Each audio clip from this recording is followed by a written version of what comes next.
All right, welcome everyone to Wise Women Wednesdays. I'm Stevie Carr, founder and CEO of Wise, and I am thrilled today to welcome the women of Amplify Influence.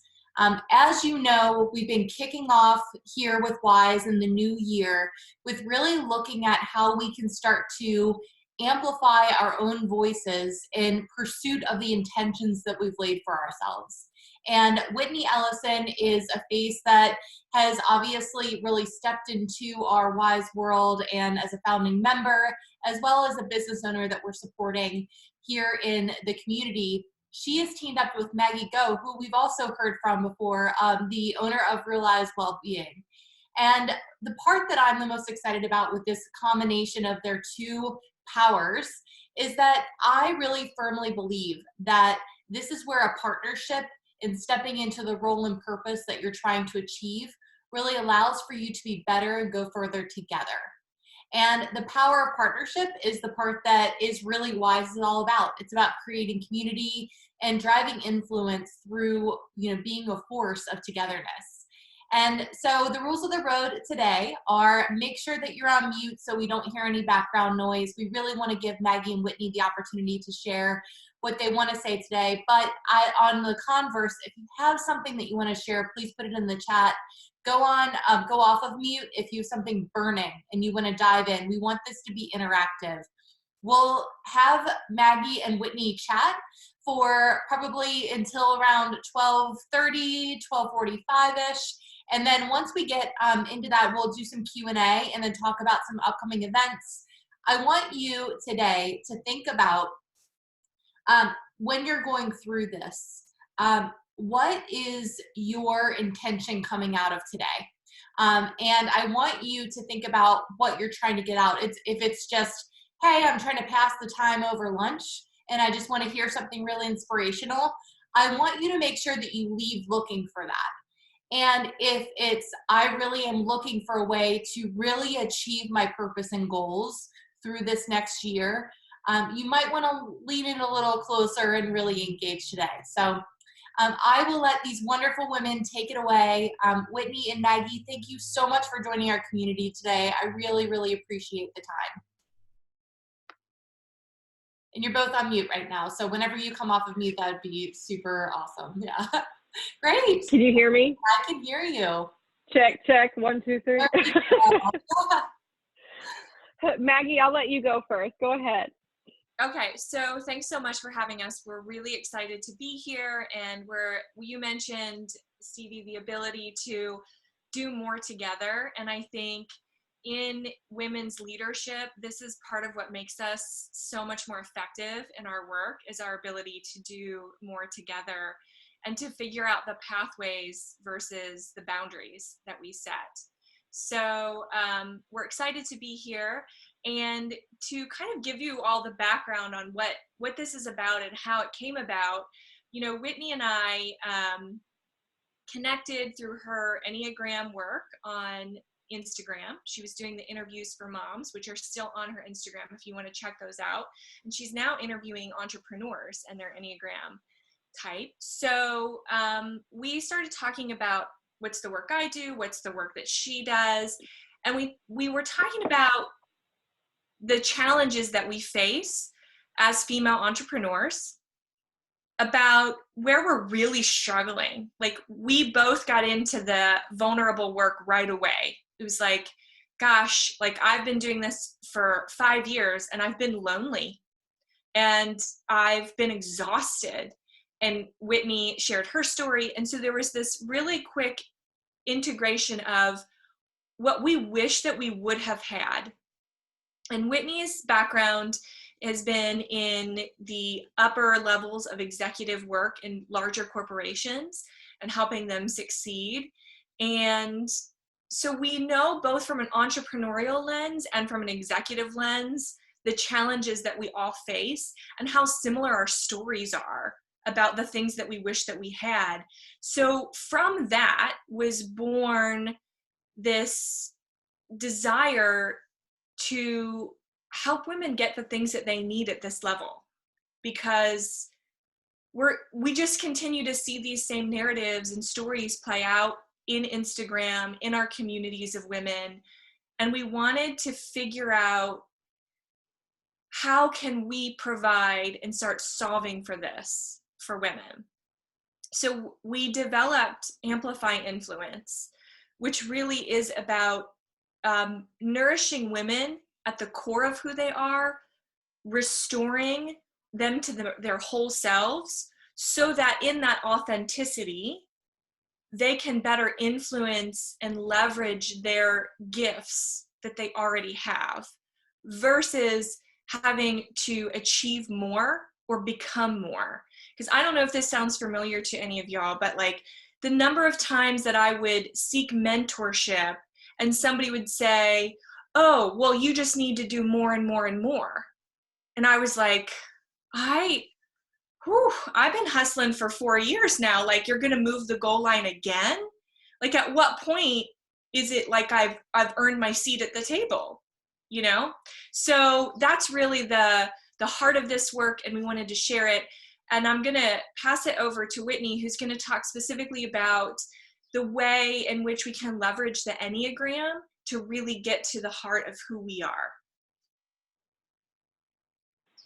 Thanks, Maggie. Yeah, so first of all, couple of things. One is, yes, to Maggie's point, was like, what would we have wanted during the time that we were in the executive swing of things? What would have looked like help?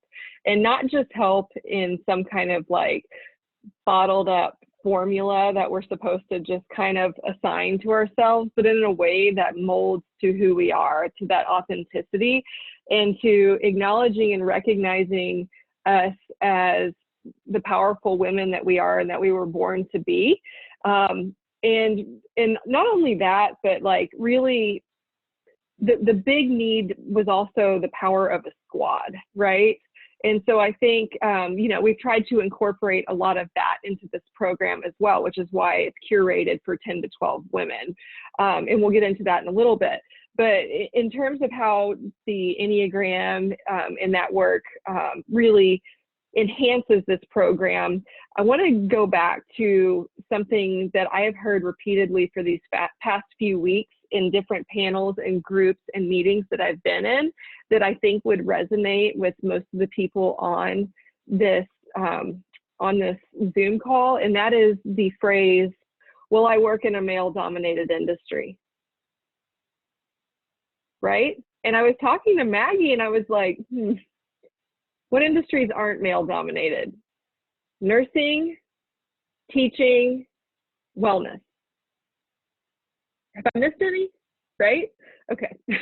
So. And if I can just jump in, when you work in some of those industries that you just had mentioned, then you step into not really having the squad that you're looking for. There's a lot of women on women crime that happens in those, right? Which I know yes. about, because I think that that's really where you start to get into the cattiness and kind of like that. Mm-hmm. You kind of wonder if it's actually the male-dominated industry or if that's just the way that life is. So anyways, I love it. Stevie. I love you're pushing on it. Love so on point. in this. Yeah, this is wonderful.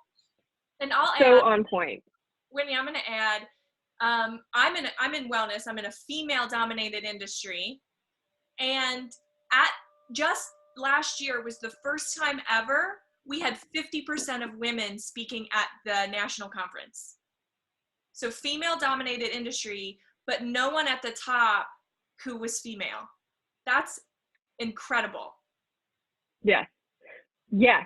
And Stevie, to call out what you just said. So industries, by and large, are male-dominated. How many times are we going to assign ourselves to this narrative, right? Like, how many times are we going to assign victimhood to the fact that the industry started with a male basis, which is something that we can't change the history of, but we can change the future of. But we can't change the future of it until we quit assigning this narrative to it. Yes. And part of that is completely accountable on women who aren't offering their shoulders to lift other women. Mm-hmm. Because we have assigned that narrative to us, we feel like we have to compete with other women for our seats at the table. So it is time to diffuse that narrative completely and say, yeah, okay, statistically speaking, there are more men in this industry. That's okay. We're going to expand and grow and bring that divine feminine and the power of females in the workplace to enhance this industry. And in the future, it will not be that way. And so what our goal is with Amplify Influence is to open women's eyes to far beyond that narrative, into the space of empowering them to get back to who they truly are, who they were truly born to be, and maximize the power of that authenticity to lead with influence, which will be impactful not only to themselves, but to their teams. One of the tools that we will use to do that is, of course, my beloved Enneagram tool. And basically, the beauty of the Enneagram, as you know, because we've had discussions about this, and some of you in this group have also done my courses, is that we are born this docile infant full of the power of potential. And then over the years, the world gets to us, as I would like to say, and we build up these layers to protect ourselves from the harm that we have experienced in the world as children. And then what happens is these become subconscious learned behaviors and defense mechanisms that we utilize to survive. And we also believe we have to utilize them to thrive and succeed. And what we want to do through this program is say, there is a time and a place for that motivation and those defense mechanisms that we tend to lead with based on our Enneagram type. Absolutely, there is a time and a place for that. But there are also times and places where that's not necessary. And so now let's dismantle those layers and really get back to who we truly are and thoughtfully respond to stimuli and respond to choices and opportunities with our full authentic selves. And by doing so, we will be leading in that capacity. So that's really how we would utilize the Enneagram. First, learning about the entire tool, our types, what they are, and then getting into a secondary coursework. We have a series of roundtables with this program. So there's a retreat day, and then 2 programs led by me that are roundtables, and 2 programs led by Maggie. And so my first roundtable will be working on dismantling those defense mechanisms, which is very exciting. And so that basically, to Maggie's prompt, is how we would be utilizing the Enneagram. And I'd love for Maggie to talk further on what she's going to be offering for this program as well. So thank you. And gosh, like anybody who's done Enneagram work knows how powerful it is. You know, like you're like, oh, I'm seen in a new way. And then you do that dismantling defense mechanisms. Now I have to really understand the ways in which I'm getting in my own way. And it's uncomfortable, but man, it really launches you forward.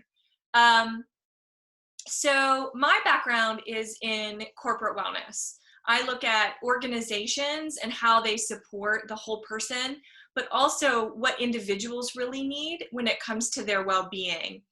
And my work has, in the past 5 years in my own business, has really been about dismantling some of those toxic narratives that we have about how we achieve our own well-being. So just to give you a little bit of explanation about what that means, the way that we currently conceptualize our well-being is we think about who we are now. We think about the ways in which we probably need to be better, to become more, to achieve something different. And we set this goal line right over here.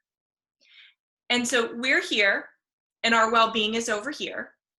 So this very existence of how we've done this initial work is problematic for a couple reasons. The first is we've separated ourselves from our own well-being. We're here, it's over here.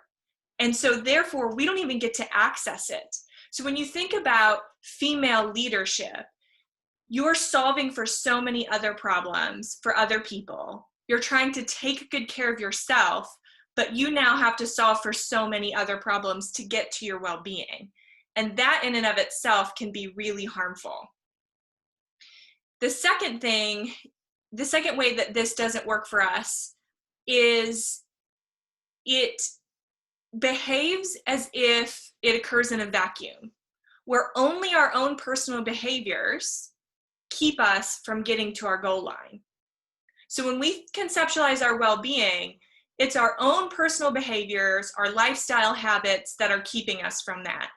But I don't know if any of you all have ever been in what I like to call the circle of survival, where you're just responding to everything that's coming at you, like most of us did in 2020.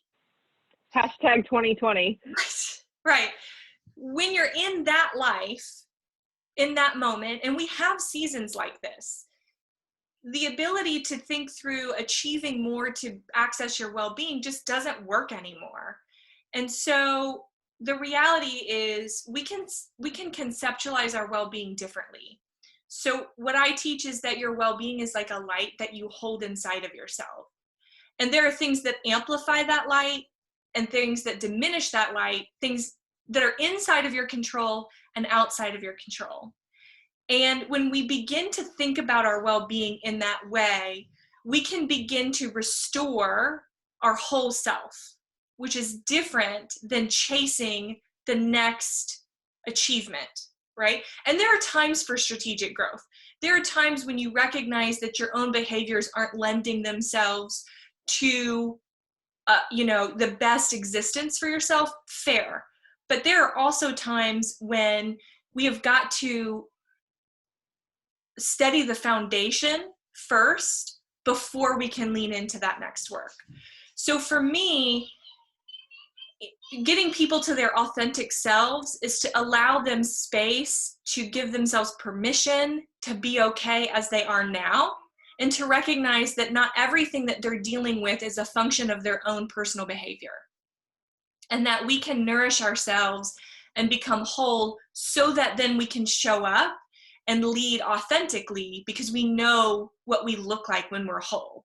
So you partner that with the Enneagram work, and now you're talking about a woman who's deeply centered in herself with a clear sense of how she cares for herself and what she needs in order to show up and lead. So building on those two pieces, the next thing is really then, like, once you're whole, how do you begin to manifest what it is that you're here to do and how you get to it? And that's where, again, this great partnership, Whitney has this beautiful construct around the ways in which we can imagine and create outcomes for ourselves. Thanks, Maggie. And yes, so our thoughts are extremely powerful. And to Maggie's point, when we bring ourselves back to whole, now we can put emphasis and true emotion and intention behind our thoughts to really drive our desired outcomes. And when we arrive in that space, we realize the infinite nature of our potential. And so my personal philosophy, and really 2020 drove this home for me, seeing the nature of life and the fragility of life. My personal philosophy is we put way too much pressure on the word purpose. When we think about purpose, we're always trying to assign it an identity that then we assign to our identities. And it's a bit ridiculous. Really, really, really, what purpose is the idea that we are all here in these earthly bodies for one reason, and that is to experience life. The things that allow us to feel alive are unique to each of us. And that's where I think we get mixed up in assigning the word purpose. But the things that make us feel alive ebb and flow with our life chapters or seasons. And so purpose isn't just one specific thing when you're talking about what makes you feel alive.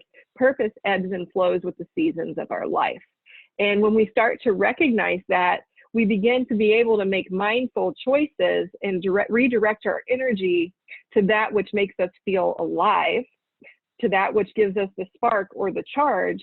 And now we are moving fluidly with the current of the river of life instead of against it, right? Because when we all know when we're paddling against the current and it's exhausting and we're trying to force it and we're ready to quit, we want to give up, and we don't know if we've lost sight of what even the end game was. Well, with this portion of the program, we're going to learn how to lift our paddles. It doesn't mean that you sit back and do nothing. It means that you relinquish the need to control every single thing to get to your outcome, and that you allow and observe and mindfully make the choices that will deliver you to your desired outcome. So we really work on that with this energy work and trying to manifest the outcomes that we want to. We raise the likelihood of them a lot more when we get intentional about where we direct our thoughts and how we manage our emotions to put power and emphasis behind what we want. So that would be the second portion of my roundtables. And what it does is it puts you in a place of empowerment, because now you're focused. You have removed the noise of the external. You've removed the noise of whatever competition is distracting you, whatever one person might be doing something that you don't necessarily agree with, or, you know, whatever's going on in the world that we know has caused an infinite amount of pain for all of us. All of those things are real and exist, but they don't exist to inhibit you from your personal experience of life. So we get refocused on that, and we really work, now that you've found that self-worthiness, that birthright that you were born with through the work of the Enneagram, we really work with the energy work to focus on your desired outcomes and to manifest that what you want. And so it's exciting work, it's fun work. And when we do this, this is where I told Stevie and my universal law group the other day, like, I'm an arranger. I love arranging.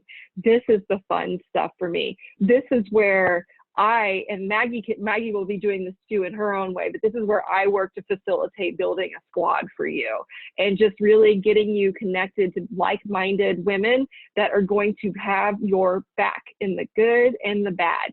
And let me tell you, if there is, out of this entire program, the curated squad that Maggie and I are going to put our heart and souls into will be, out of everything you learn, the most valuable tool.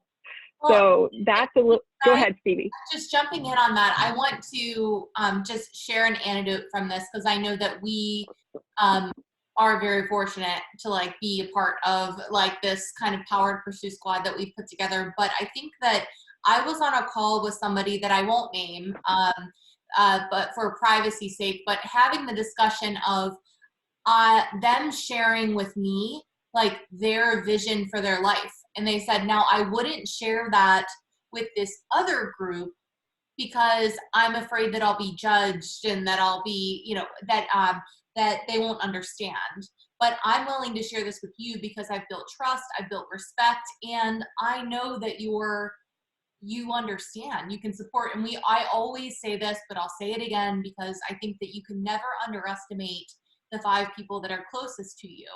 And when you really think about the nutrition and the energy and the power that you're getting from those people, I think that you really start to recognize the shift that happens in your life and ecosystem that can really support that. If you're surrounded by people that also believe and are pushing you and guiding you and supporting you and lifting while they climb, that's the power of this. And I think that that's the part when you talk about amplifying, and that's like the most amazing part about what you guys are building. It's really incredible. Thank you. Thank you. And so, yes to all of that. It's a safe space, a sacred space where your success is being backed by the power of other women that have done the work too. And so with that, I'll hand the mic back to Maggie to talk about her next part. Yeah, so actually this was like a perfect, this is how we're talking about this now is like what happened with Whitney on a phone call. It's like, okay, like this makes so much sense. Okay, so you're talking about the power of a group of women who actually understand what it means to support you, where you feel that you can be vulnerable and say, I want that. I want to go there, and not feel like that somebody's going to be like, should you want that? That feels lofty. Be careful, right? We don't want that. So part of my work to understand corporate cultures and the ways in which an organization or a system diminishes our ability for growth ended up being around influence. So understanding the actual science behind influence. And I found it studied in two different places that, when you think about it, end up making a lot of sense, but initially you wouldn't think they'd have anything to do with each other. So first of all, the first one is studied in social science. So there's a theory, self-determination theory. It studies human motivation in its most basic form, not around health, not around leadership, just any way in which we find as human beings we're driven to do something.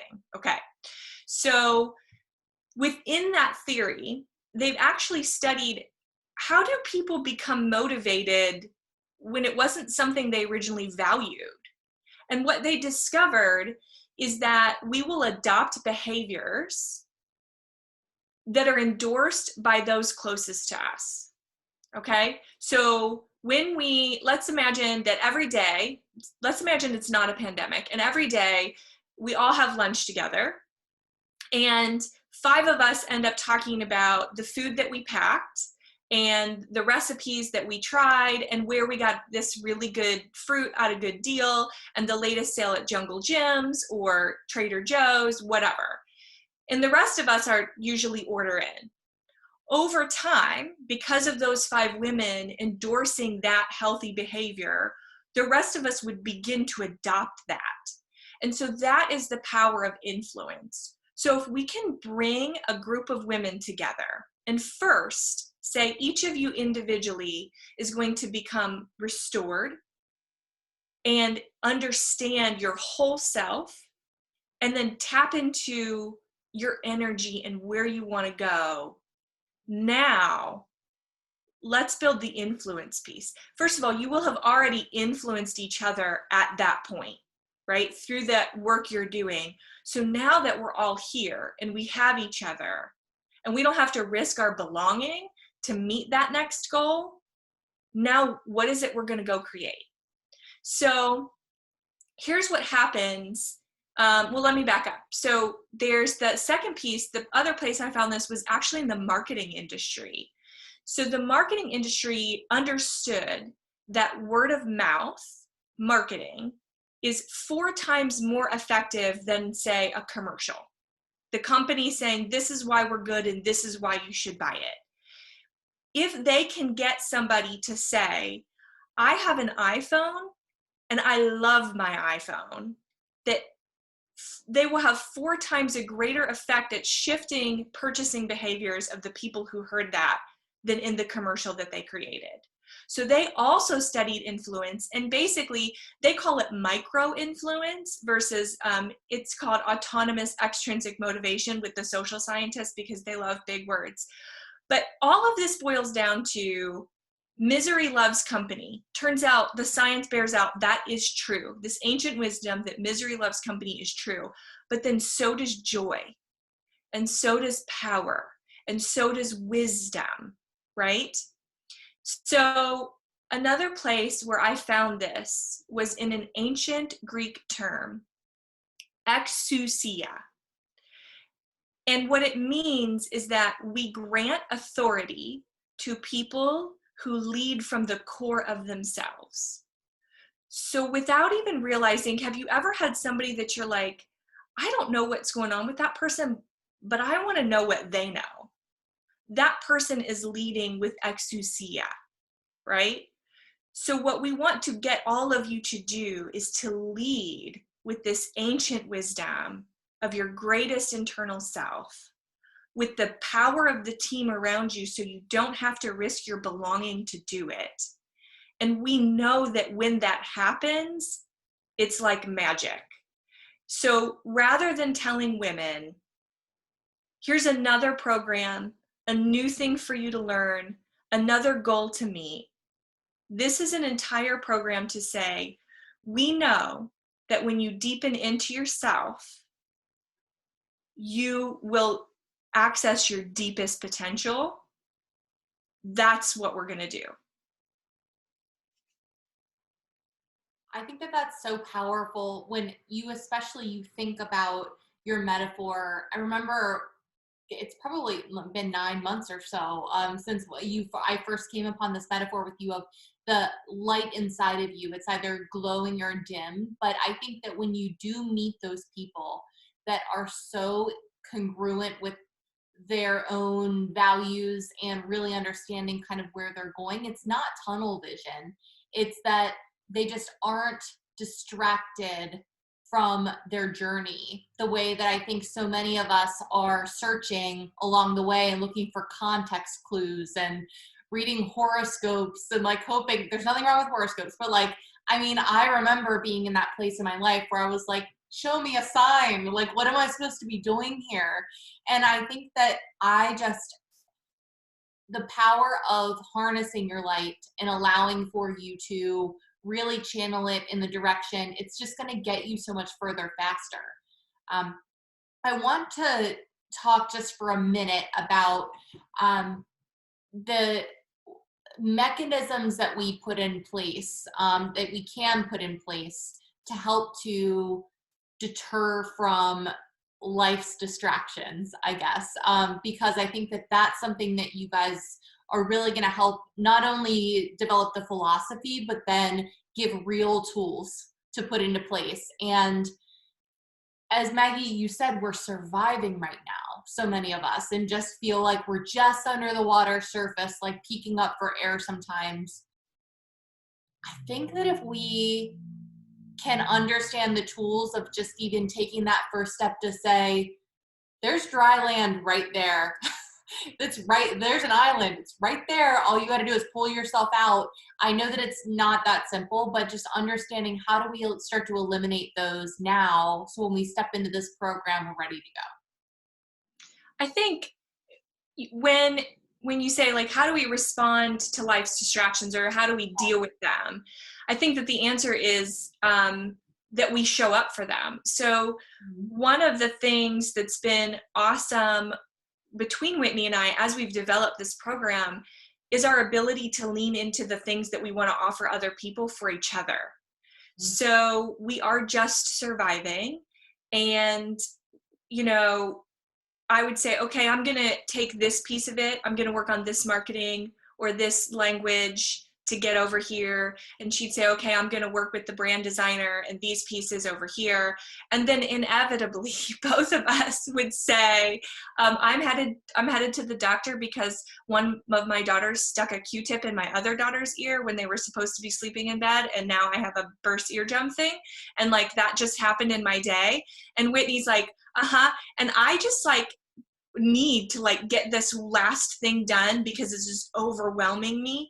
And both just really to honor that. Like, why we don't need to live a life where we become better and more functional and more like, what's the word I'm looking for?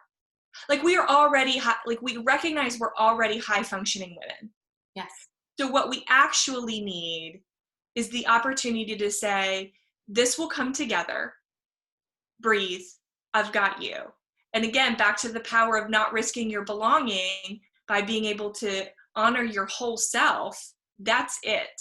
Yeah. So, you know, we've practiced this work having, and we don't know each other that well. We met each other in person 2 days ago. So we've had a couple of Zoom calls. So to be able to say to somebody you don't know that well, hey, I need a breather. I'm not going to meet the deadline. But to trust that we both have each other's backs and that we want this thing to come into existence. That's the kind of leadership that we want other women to be able to tap into. Yes. I think one thing that reigns so true with high achieving, high performing women is we also assume that the good thing, if it comes around, that we have to do it. That we have to do it the way that we not only do it, we have to over deliver. And this comes back to your worthiness, right? Is there are mechanisms and tools, and I think a lot of it is communication, some of it is conflict management, and I think a lot of it is just expectation setting for yourself and for others on the outset, that what as the person that is saying yes or no to it, but I think also as people who are offering solutions. I know that when we were talking about this, right, I said, are you sure that that timing feels really tight? Like, let's look a little further out. And I know with other entrepreneurs that I work with, I do challenge sometimes when it feels like people are just speeding through something. I'm like, you've got this, but is it going to really stress you out? Like, is this really like what it's in service of? And are you going to get the best outcome? Or do we wait another month on it and hold and do the thing that like really makes the impact and brings you joy? Mm-hmm. I think that those are some of the tools that I'm really excited to learn in this program, because I think that we sometimes fear that no is a bad word, and it's not at all. It's actually oftentimes better because the other person might actually be relieved in some cases. Yeah. So if I can jump in on that, well, first of all, Stevie, you know that no is one of my favorite words. Artfully, of course. So anyway, tangible tools. And I love everything Maggie said, and I want to wrap that up in with a bow and say grace, right? And not just grace for the others, grace for yourself. Because like, it's getting back to, I am worthy of a good life. And things are hard right now. Am I going to paddle upstream and make them harder by adding this unnecessary pressure when I can literally take my little Instapot pressure cooker thing and release some steam by just asking for some grace? Like, why can't we honor that truth? Why can't we honor the idea that, hey, it is doctor time today and that wasn't expected. So guess what? I'm not going to get to this thing until Friday. And if that doesn't work for you, can you back me up? Or, can we figure out a solution? And what we teach, we're modeling by leading in that way. What we're teaching is support, like teaching people how to support others and have that grace and have that empathy, and teaching ourselves how to have it for ourselves. So that's one piece. Another piece that Maggie hit on, I think, is trust. When you're surrounding yourselves with a squad, trusting that they have your best interests at hand and that you can extend a request for grace or an offering of grace, depending on the exchange and where you are at that point. Another tool, is this in service of? It's a great question to ask yourself when you're getting ready to make a choice. So now we're going to go into the tool of intention setting, the power of your intention. My intention for this year is to grow this section of my business. Okay, well, let's now use this tool in service of. Is this choice that I'm getting ready to make with my most valuable asset, my time, and my second most valuable asset to my business, my money, is this in service of my desired outcome? There is a powerful tool. You're matching the tool of intention with in service of, and really pausing to be mindfully and thoughtfully make those choices. And then, Stevie, to your point, boundaries, man, I mean, like 2020 has been a school in boundaries, because we were forced to have uncomfortable conversations. Let's talk about the holidays. We couldn't have family over, and some families insisted that we come over, and we had to say no. And all of these things hurt feelings, but they were all with good reason for our well-being, right? And so now we were in active training on establishing boundaries for our well-being. And so, that translates. Those are conversations that are powerful that we need to feel worthy and empowered to have. And so that's another tool. And then lastly, and this is one that's been purpose work specifically for me, because I'm an Enneagram type 8 and I have to be strong and protect everybody. And that's the story I've told myself, is asking for help. We feel like in male-dominated industries that it is no bueno to ask for help. And that is a narrative that we have been telling ourselves for way too long. And so it's empowering that connection of a squad to train us into how to ask for help and how to teach our teams to ask for help. And so all of those are tangible tools that we will empower the women attending this group to really walk away feeling not only like they know and understand them, but they are empowered to use them. Well, and the way that you just said something that sparked me to think about women this might be beyond male dominated industries. It might be more about even being in a place where asking for help in general is perceived as a weakness, and understanding that maybe there's a pivot on the concept of what help means. I think that we can all agree that we're probably all over-programmed. We've all said yes to things beyond what we are capable of delivering. And it's all for good reasons, right? We have so many great ideas. We have so many things that we want to be able to support people. How many people want to live 5 lives, right? I always say, like, I wish I could live 5 different lives so I could do 2 different things. I mean, it sounds exhausting, but like, I really do wish I could clone myself a lot of times. I think, though, that if you want to break the cycle, if you're not going to do this for yourself, then do it for the people that you are inevitably leaving and becoming a role model for. And I know that it just clicked for me of when people look to you as an influencer, micro-influencer, sphere of influence, even in however large or small community, modeling bad behavior only perpetuates this rat race and craziness that we're in. And I love that you guys are setting the stage for and being vulnerable and sharing when life happens, how we take a step out. I mean, I know Megs is on here, and I just, in my mental space, just so you know, Megs introduced me to her husband, and it's been 2 or 3 days that like I haven't responded to his email. And like literally it keeps the cycle loop back of like, I haven't responded to him. Should I go for my phone? No, be present. You know, you're like doing all of these kind of triggering and switching. And I think that the cycle has to end because that email right now doesn't matter. It will matter. I'll get to it. But I just do it for other people is my point. Do it for people that are looking to you, for the women who are just graduating and getting to step into the workforce so you can be a better leader and a boss and model better behavior. Because if you are incongruent, they will know. It's not, you know, you say the things and what you do are 2 different things. People know. People see right through it for sure. You know, it's really interesting because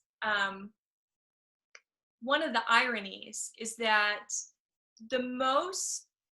most role models that we have of women in executive leadership, whether they're running their own business or whether they are in the upper levels of a corporation, which I want to acknowledge too, that there are real challenges to being in a corporation. And you know, I know Stevie, you've been there, and Whitney, you've been there. I've been there myself, where you're not the entrepreneur. You are not operating in a sense where you can be like, I'm not going to make that my priority. Somebody else made it your priority, right? And so I want to say, you know, if you're on the call and you're more in that realm, that we get that too, and that there are ways that we can begin to show up differently where we stop chasing our approval. Yes. So when we talk about why aren't we already operating from a place of worth, a lot of the Instagram influencers that are really powerful women that I have followed are exhausted.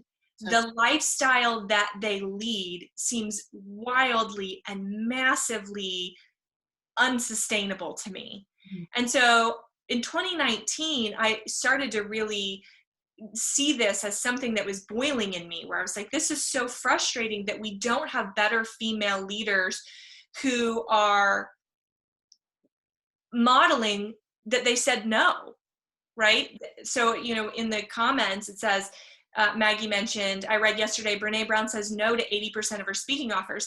And I know all of us, like in our minds, we go, yeah, because she's Brene Brown. You know, like if I was Brene Brown, I could say no to 80%.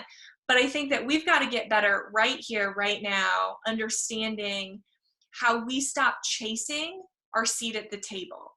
Yeah. We are already good enough for the seat at the table. And when people move the goal line on us, it's up to us to say, I disagree with your assessment of the situation. Here's what I see, right? And we can do that when we feel comfortable with ourselves.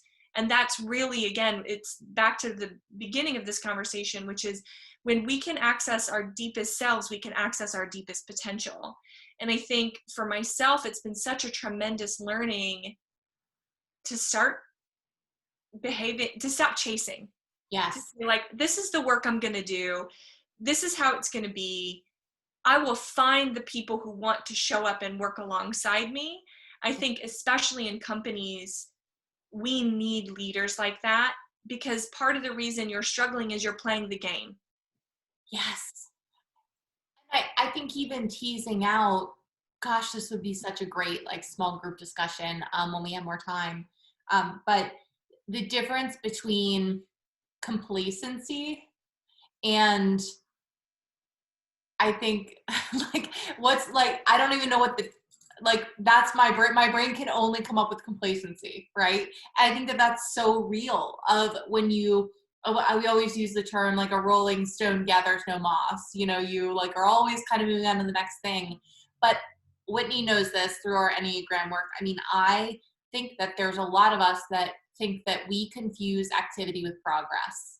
I mean, pretty consistently. We do a lot of stuff, but are we really actually making any progress? And maybe even sitting still and really allowing for us to actually see the product of the plants that we, the seeds that we planted. I just like, how fulfilling would that be to just like let it kind of foster and nurture and grow, and wanting more, but maybe what we've already, maybe more is already coming. Maybe more is already on the way if we just sit, if we just plant ourselves here.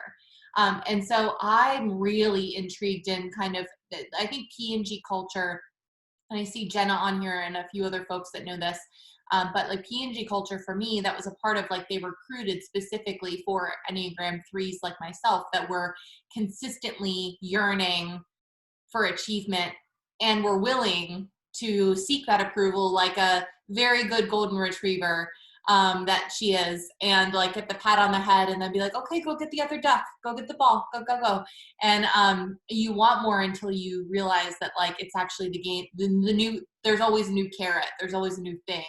And are you willing to play that game? So yeah, it's amazing. And I love that. And I think what I'm hearing, and again, I hearken back to the Enneagram and the idea of, when are we going to decide to quit sleepwalking and wake up? Mm-hmm. And complacency is sleepwalking, right? And if the game makes you feel awake and you like it and you feel alive, fine. You're in purpose and you're doing things. And there is, the corporate atmosphere provides, and it fulfills a need in our society for products and employment and resources and emotional and intelligent stimulation. So, and I remember at P&G sitting there, like for me, I was sitting there realizing I was checking the boxes because it looks good for me. And I'm not a 3, but in that season of life, I presented as one. And the performer or the achiever, for those of you that are not familiar with the Enneagram. And that motivation is for success, accolades, external affirmation. And so I realized that there was an emptiness to my choices and that this was not in service of me experiencing life. And that's how I knew it was time to pivot. And so part of this deciphers that place of complacency or sleepwalking and shifting into that place of being awake. And you can do that in the job you're in. It doesn't mean that you have to walk away from something. It means that it can be better. Your existence can be better when you're coming from your whole self instead of from this externally influenced representative that you've created to succeed the way that you want the world to see you succeed. Yeah, and I do think that the last part I'll say about this is I remember being in a corporate environment, and had I had this work, I think that, I mean, I know I'm on my path and my journey, but I do think I could have enjoyed more of my later years had I been more self-aware of that this was not about me being unhappy, but it was about me allowing for that lacking of achievement and the lacking of really feeling fulfillment from this to be able to find joy in my work. And I just want that for people because, you know, P&G is an incredible place to work. And I model so much of the work that I do. There's a lot of amazing people that work there and other larger corporations. And so I agree think that, like, as we step into this new phase of, you know, how we are working from home. And if you are working at a corporation and you're working from home and you're kind of creating your own experience, work environment, and you're building relationships in a virtual way, I think that there's never been a more important time now than also knowing more about yourself than you ever have to be able to bring others along the journey too, so they can understand and you can build trust and respect on this new version of you, the one that is more centered, more grounded, somebody that really knows and using the tools and influence to be able to create a really meaningful ecosystem with the place that you spend 8 to 12 hours a day with, right? And so I'm so thrilled that you two have launched this and that you are stepping into this role. It's so needed for women across our region. I know that you can find more at wisewellnessguild.com/amplify-influence. And tell us more about when the product, when this is going to be kicked off, and like, how is this all going to kind of work? Well, it's kicked off. We're kicked off. We're ready to go. So the retreat day is going to be in March, and then we'll do 2 of our roundtables in April and May, and then we're going to take a break for the summer because, again, if we're going to lean into this, like, we don't have to constantly hustle for everything. It's okay for us to do some initial work and then pause and let it settle in and see how it shows up in our lives. And then we're going to come back in September so that we can all, those of us who have children, can manage the start of school. Who knows what that will look like in 2021. And then we'll do September a roundtable, October a roundtable, and then we'll do a closing celebration in November. So we'll keep you free and clear from the holidays. While we're doing the virtual coming together group work, you're also gonna have access to a private chat channel. And this is also where we're gonna build these women, the squad piece of it. So you'll receive some prompts throughout that time to kind of keep feeding you and nourishing you and building this group of women that will be lifelong cheerleaders for you. So the registration is up through WISE, and we're just really excited about it. There's a discount for early registrants. So you might want to, if you're like, I'm in, don't miss that opportunity to go ahead and join now. Did I miss anything else, Whitney? I don't think so. We are curating a fun, inspired by WISE, a fun wellness box to support each of our attendees. So there will be some self-care treats that will come in the mail as well. We are in the process of pulling that together now, but that's just kind of an added bonus of being a part of this program. And yeah, I think that's about it. We will finalize the dates once we have the list of enrollees to ensure that everybody is able to attend, because ideally we don't want anyone missing a session. So that will be more defined as we get folks signed up for this. The other thing, I had something on the top of my head and it just like blanked out. I think is the window February 3rd to March 3rd to enroll. Is that right, Stevie? Yes, that's correct. Yeah. Okay, February 3rd. Yeah, go ahead. And I was going to say, you can learn more. We are right at the top of the search bar too, but wisewellnessguild.com /amplify-influence. I think that the last pieces that I would say before I kind of step into the next layers of following up on what's coming up is that if you are interested in a leadership program where you know that you're going to get really meaningful outcomes from this, I just encourage you to also speak to your employer. Right now, we are coming up into a place where employee retention is an incredibly important topic. And if you're feeling like, if you are in a space where you are, looking for some self-development work, this is also something that you can ask your employer for. And we've had many people reach out for resources. So there's also a downloadable PDF on there too. If you want to have a consult or anything with Whitney and Maggie, I'm sure that they would be happy to also hop on a call with you. The last thing I would say is that if you are an entrepreneur or you are looking for work, you're in that season of your life as well. I think that this is just one of those times to really take a look at before you go and do the blast of like, I'm feeling empowered, I'm going to go and do this and dive in. And I really want you to sit with like, what are your intentions for this year, and how can this program potentially how can you leverage this program to meet that goal? And I think that so much of us have done some of the work. What I'm excited about now is to do the work with other people, because that's the part that really is going to make this amazing, is continuing to step forward collectively as a group to be able to support each other in the mission. So thank you. And you know what, Stevie, that triggered what I was going to say. So the other part of it is the attendees will also get 1 hour one-on-one coaching from Maggie and I, like 1 hour a piece. So for instance, with the Enneagram part, I'm going to be offering one-on-one 1 hour coaching individual for each of the attendees to ensure that they've really figured out their type and understand it before we get moving. So nobody's going to be left hanging. You're going to get our undivided, specific, intentional attention to ensure that the experience is what you want it to be.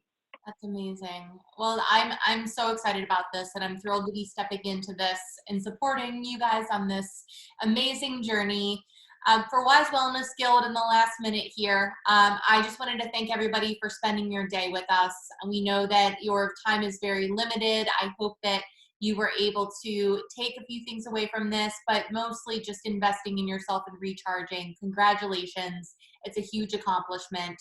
Coming up, we have really incredible things happening over the course of the next week. Dr. Odame Casada will be sharing with us tips for heart health and looking at this different signs and symptoms between men and women as it comes to heart health. She's the women's director of the Women's Heart Center at the Christ Hospital. And then an incredible event that we have next Wednesday evening. We are Culture Conversations, Put Respect on My Name. And it is all about really understanding the importance of respecting women who have been provided a name by their families and by those who love them, and really respecting those names of the BIPOC community. And I am just so thrilled because Felicia Everidge is going to be moderating this session. She is an incredible woman on our team, director of curated events. And so as we step into this conversation, we hope that you'll join us. Thank you so much. Check us out, wisewellnessfield.com/events, and have a great rest of your afternoon. Thanks, everyone. Bye. Thank you.